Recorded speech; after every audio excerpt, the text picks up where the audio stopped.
Bush sent a note out tonight on the nomination of Judge Brett Kavanaugh to the Supreme Court, saying President Trump has made an outstanding decision in nominating Judge Brett Kavanaugh to the Supreme Court. Brett is a brilliant jurist who has faithfully applied the Constitution and laws through his 12 years in the D.C. Circuit. He is a fine husband, father, and friend, and a man of the highest integrity. He will make a superb justice of the Supreme Court of the United States. He's got an interesting story that the president really likes. Love the fact that his daughters call him Coach K.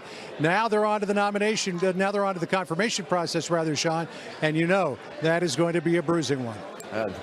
A good point. Very predictable. I don't think it mattered. John Roberts, who, in fact, the president picked. I'll get to that in our opening monologue. John Roberts, thank you. Joining us right here on set, Fox News chief national correspondent. He's usually in the White House, but he's filling in the 8 o'clock hour. Like Brian Kilmeade, you're filling in every hour of the day. Trying to give you a big lead in. No, you did.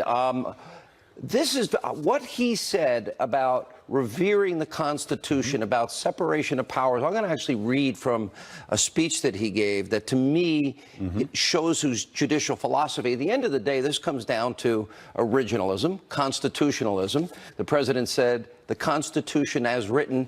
Judge Kavanaugh has said the same thing many times.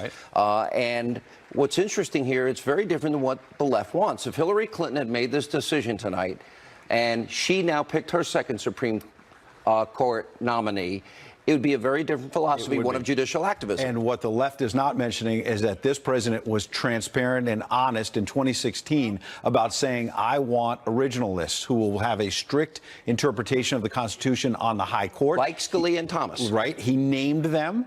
And Scalia and Thomas, and oh, by the way, put a packet together with 25 names and said, these are the people I'll nominate. So there's no mystery. It was transparent. He was on the list. And it was direct. Judge Kavanaugh was on the list. The DNC has just put out a statement, the opening line, I won't read the whole thing. Judge Kavanaugh should not be allowed anywhere near our nation's highest bench. You know what's fascinating? They would be opposed to anybody. If they would have been opposed to anybody, there was nobody that he would have selected. By the way, I'm convinced that if the president gave every American $5 million, the left would still oppose him. But I think what's interesting, this is going to be a fascinating time. Basically, Dick Durbin said to every red state Democrat, Claire McCaskill, Joe Manchin, Heidi Heitkamp, Bill Nelson, all these people, we want you to commit political suicide. Yeah, it's more important to stop the president's court nominee, Dick Durbin said, than to worry about the midterm election. Tell that to Joe Manchin, West Virginia. Donald Trump carried that state by 41 points, not by 10 or 20, by 41 points. Now Joe Manchin is facing the voters in that same state. A couple quick points. The left is going to oppose this nomination. They're going to come out hard. They already are. I know Father Ensler, who was mentioned, John Ensler, that Judge Kavanaugh mentioned in Washington, D.C. He runs Catholic Charities. Judge Kavanaugh is somebody with a beautiful family. He works with Father Ensler to feed the homeless. And, oh, by the way, he noted that he was hired to teach at Harvard Law School by Elena Kagan, who is one of the most liberal Supreme Court justices we've ever seen. So my point is twofold. One, Judge Kavanaugh, a great family, strong Catholic faith. He's feeding the homeless with Father Ensler. He's hired by Elena Kagan, a liberal justice, to teach at Harvard Law. Nonetheless, the left will still find ways to go after his credentials. Number two, this president likes nominees out of central casting. He needed a defense secretary. He said, get me Mad Dog Mattis. He didn't like Tillerson at first. Get me Mike Pompeo. He's my vision of a secretary of state. In this case, notice the president said he teaches at Harvard, Yale, Georgetown. Central casting, going to be very hard to beat. Final point. Yeah. President's been telling people in recent days, Amy Coney Barrett is not out of the running. She's 46. Kavanaugh is 53. Give her a few years on the bench. If this president I actually had somebody quote him as saying she's next. That she will be next. And they anticipate inside this White House they have at least one or two more picks before he's done as president. And so the you mean in 6 years from now? Between 6 years Sean, from now. I'm a reporter. You're an anchor. I won't. Your exalted I won't ask you the question here. No, I know. We'll see whether it's three more years or 6 or 7. Great reporting tonight. Great job filling in for Tucker. Okay, we're going to be joined by Jay Sekulow in just a minute. Ed, thank you. It is official. The president has now nominated Brett Kavanaugh to the U.S. Supreme Court. This is now the second time in 18 months the president will have and has the opportunity to send a judge to the highest court in the land. This is a lifetime position. This is a move that will shape the makeup of the U.S. Supreme Court now for decades and, frankly, generations to come.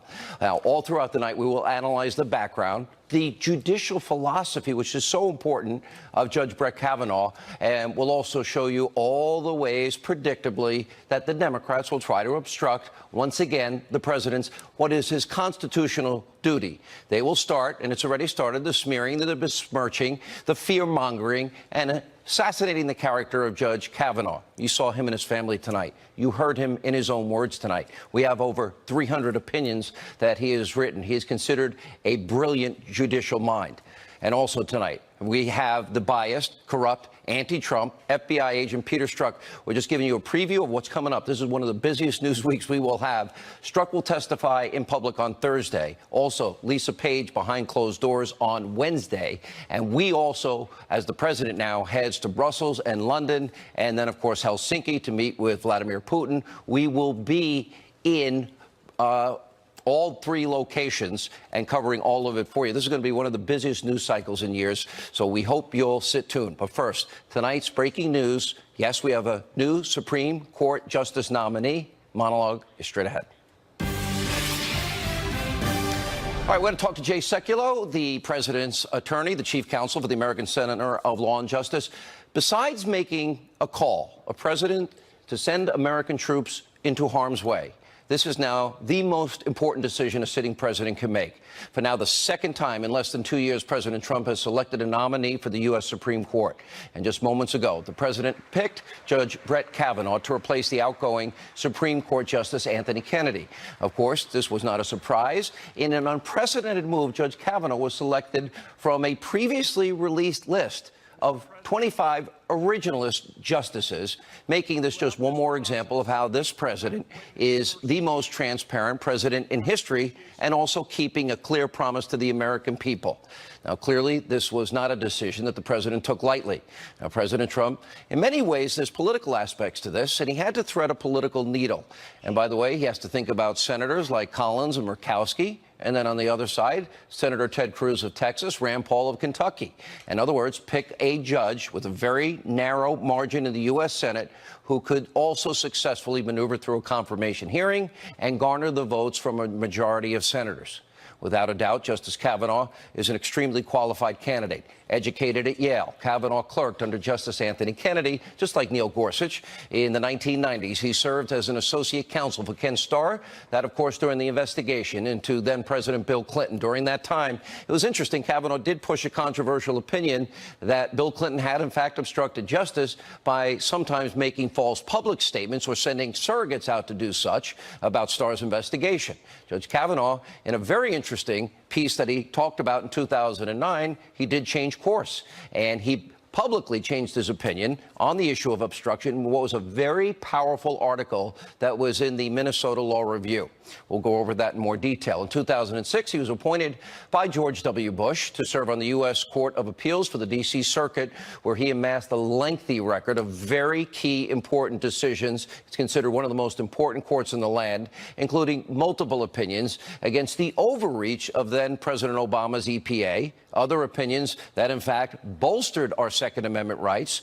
One point of concern was Judge Kavanaugh's mixed track record on one issue, Obamacare. But after years on the D.C. Court of Appeals, what is his originalist and constitutionalist track record is fairly extensive and fairly robust. And by the way, to all you never-Trumpers out there all across America, you tried so hard to prevent a Trump presidency.